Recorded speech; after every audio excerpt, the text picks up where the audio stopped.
রান্না করতে গিয়ে অনেকটা ক্লান্ত হয়ে গেছি, একটু ঠান্ডা খাইয়ে নিলাম, খাইয়া তারপরে আবার কাজ শুরু করলাম সবাই একসাথে।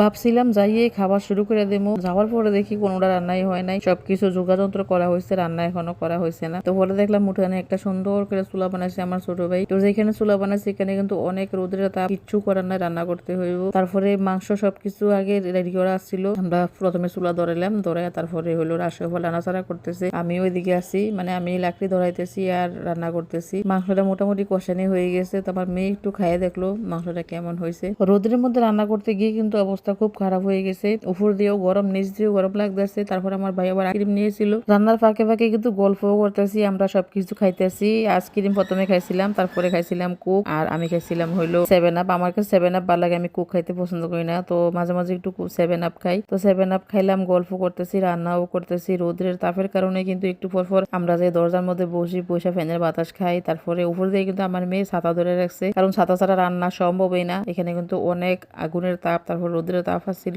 আমার ছোট ভাই আবার রোদের তাপ দেখে ছাতা দিয়ে দিছে, তো আমার মেয়ে ছাতা ধরে রাখছে। কতক্ষণ আমার মেয়ে ধরে, কতক্ষণ আমি ধরি, আমার ছোট বোনে ধরে, মানে আমার সাথে ঘুরতে ঘুরতেই কিন্তু হেরাও মানে ফেরাসেন হয়ে গেছে, কারণ আমার মাথায় ছাতা আর হেরা হলো হাতে ছাতা। চুলাতে আগুন ভালোভাবে জ্বললে আসলে রান্না করে তেমন সময়ও লাগে না। এদিক দিয়ে কিন্তু সব রেডি করা ছিল, আমার ছোট ভাইয়ের বউ রোস্ট ভাজা নিয়েছিল, তারপরে মাছ ভাজা নিয়েছিল, সবকিছু মোটামুটি রেডি আছিল। রেডি থাকার কারণে কিন্তু রান্নাটা তেমন দেরি হয়েছে না, তাড়াতাড়ি হয়ে গেছে। রান্না বসাতে বসাতে প্রায় 1টা বাজে গেছিল। লাকড়ি চুলা ধরাতে কিন্তু একটু সময় লাগে, তো এদিকে কিন্তু চতুর্দিকে বাতাসের কারণে কিন্তু লাকড়িটা ধরাতে একটু সময় লাগছে। দাওয়াত কিন্তু সবার দুপুর বেলা, তো রান্না বসাতে যেহেতু একটু দেরি হয়ে গেছে, এর ফাঁকে কিন্তু সব মেহমান এসে পড়ছে। আমরা গেছি, আমার তালুই আর গিয়া মাউই আন্টি হেরা এসে পড়ছে সবাই। তালুই বলতে আমার ছোট ভাইয়ের শাশুড়ি, আমরা আন্টি কই আর কি, আসলে সবাই তালুই মাউই কয়, তো হেরা যেহেতু একটু ইয়াং বয়সের, এই কারণে আমরা আন্টি কই আর কি। তো সবাই যেহেতু এসে পড়ছে, কিন্তু মাথা আরো বেশি খারাপ হয়ে গেছে, কারণ কোন সময় রান্না করবো, যেহেতু দুপুরের খাবারের সময় মোটামুটি শেষ পর্যায়ে এসে পড়ছে। এদিক দিয়ে লাকড়ি চুলো জ্বলতেছে, গ্যাসের চুলো জ্বলতেছে, তো আমার মা দিক দিয়ে ভর্তা করতেছে, আমার ছোট বোন